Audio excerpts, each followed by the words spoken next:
안녕하세요. BI 뉴스 시작합니다. 첫 번째 소식입니다. 게임업계 애플 앱스토어 피난 행렬 왜? 라는 제목인데요. 게임업계에서 때 아닌 애플 앱스토어 피난 행렬이 이어지고 있다고 합니다. 6일 게임업계에 따르면 17세 이상 연령 등급의 게임을 출시하지 않는 국내 애플 앱스토어 정책 때문에 iOS 버전 출시를 해야 되나 말아야 되나 이렇게 고려 중인 게임 업체가 증가하는 추세라고 합니다.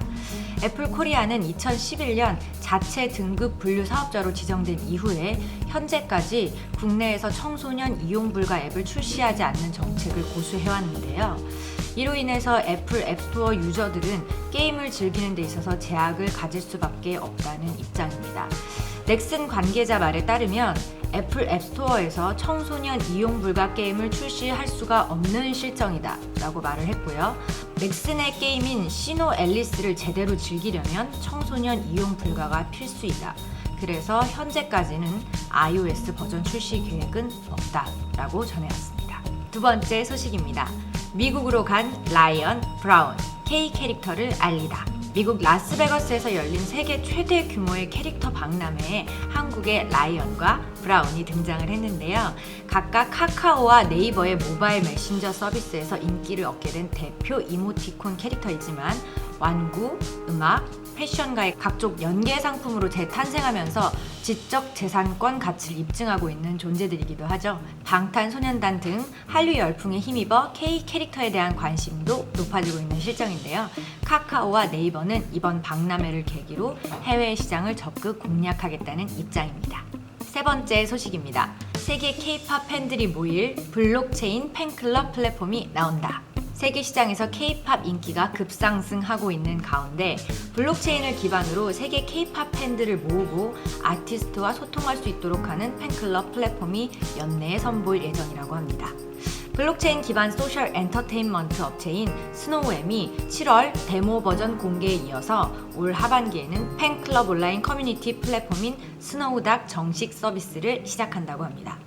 이더리움 등 상위권 블록체인 서비스 디앱들조차 하루 활성 이용자 수가 평균 1000명에 불과한 실정인데요. 현실에서 스노우닥이 K-팝 팬덤을 활용해 블록체인 서비스의 대규모 사용자를 확보할 수 있을지 관심이 모아지고 있습니다. 네 번째 소식입니다. 가상화폐 탈세 잡아라! 자금 세탁 대응에 나선 각국 정부. 세계 각국 세무당국이 가상화폐, 암호화폐라고도 말을 하죠. 벌어들일 수익에 대한 과세에 나섰는데요.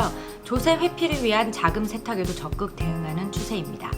7일 관련 업계에 따르면 호주 세무당국인 ATO는 암호화폐에 대한 과세를 시행하고 있다고 전해왔습니다. 암호화폐를 재산으로 보고 투자 이익에 대해 양도소득세를 부과하고 1년 이상 암호화폐를 보유한 뒤 판매하는 경우에는 양도소득세 50% 감면 혜택도 제공된다고 합니다. 해외 암호화폐 거래소를 활용해 자금을 은닉하는 행위도 호주, 캐나다, 네덜란드, 영국, 미국 세무당국이 참여하는 국제 태스크포스 J5를 통해 억제하고 있다고 합니다. 네, 다섯 번째 소식입니다. 비트코인 투자 가치 금, 석유를 앞섰다.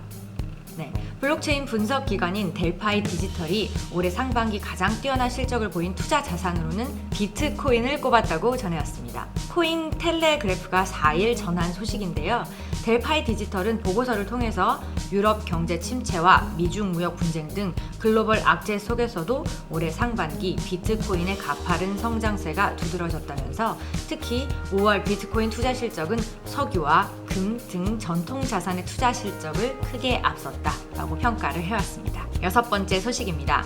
애플 암호화 개발 도구 크립토킷 발표. 네, 애플이 WWDC 개발자 행사를 통해 암호화 개발 도구인 애플 크립토킷을 발표를 했습니다. 4일 현지 시간 AMB 크립토 등 외신에 따르면 애플 크립토킷은 데이터 안정성과 보안성을 높인 암호화 개발 도구로 사용자 데이터 보호를 위한 다양한 보안 기능을 제공한다고 합니다. AMB 크립토는 애플이 직접 암호화폐를 채굴하거나 거래하는 시스템을 만들지는 않겠지만 암호화 기술에 기반을 둔 보안 앱이나 암호화폐 지갑 등 관련 서비스를 선보일 가능성도 배제할 수 없다고 전망했습니다. 일곱 번째 소식입니다. UBS 등 14개 글로벌 은행 국제 송금용 블록체인 플랫폼 개발. 세계 5대 투자은행 중 하나인 스위스의 UBS가 영국의 바클레이즈, 미국의 스테이트 스트리트, 일본의 MUFG 등 14개 주요 은행들과 함께 블록체인 프로젝트를 시작한다고 합니다. 3일 AMB 크립토에 따르면 14개 은행들은 애프널리티 인터내셔널이라는 조인트 벤처를 설립하고 유틸리티 코인을 이용한 국제 결제 플랫폼을 개발한다는 계획입니다. UBS의 하이더 제프리 전략 투자 책임자는 블록체인 플랫폼을 통해 결제와 거래, 시장 리스크를 제거하고 비용 절감, 운영 효율 향상을 기대하고 있다고 밝혔습니다. 새로운 플랫폼은 내년 중 선보일 계획이라고 합니다. 8번째 소식입니다.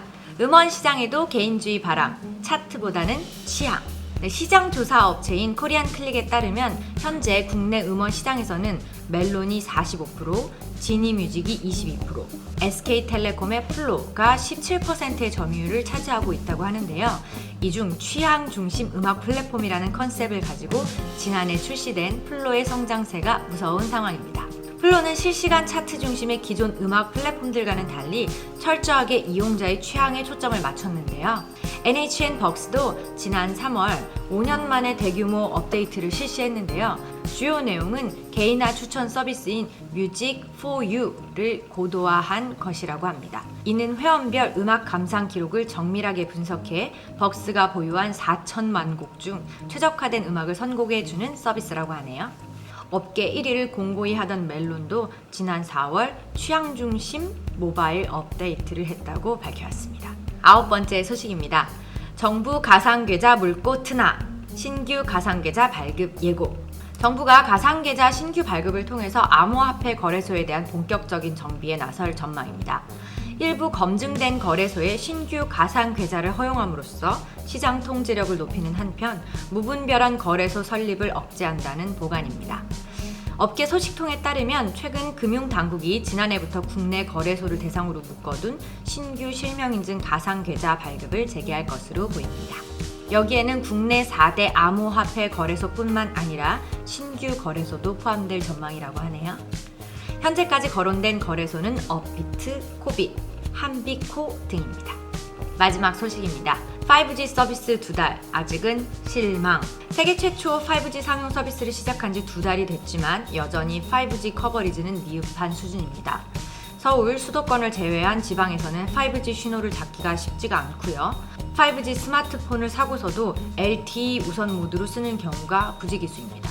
이통 3사는 연내 85개시로 5G 커버리지를 확대하는 것이 목표이지만 실외가 아닌 실내에서 5G를 사용하려면 일러도 연말까지는 기다려야 하는 상황으로 보여집니다. 3일 통신업계에 따르면 5G 가입자는 6월 들어 SK텔레콤, KT, LG U+를 통틀어 70만 명을 넘어선 것으로 추정되지만 여전히 지방에서는 5G 서비스를 이용할 수 없는 곳이 많은 상태입니다. SK텔레콤, KT, LG U+가 공개하고 있는 5G 커버리지 맵 역시 절반 이상의 5G 기지국이 서울, 수도권 지역에 집중되어 있는 상황입니다. 지금까지 BI뉴스 주간 뉴스였습니다. 감사합니다. 다음 주에 또 뵙겠습니다.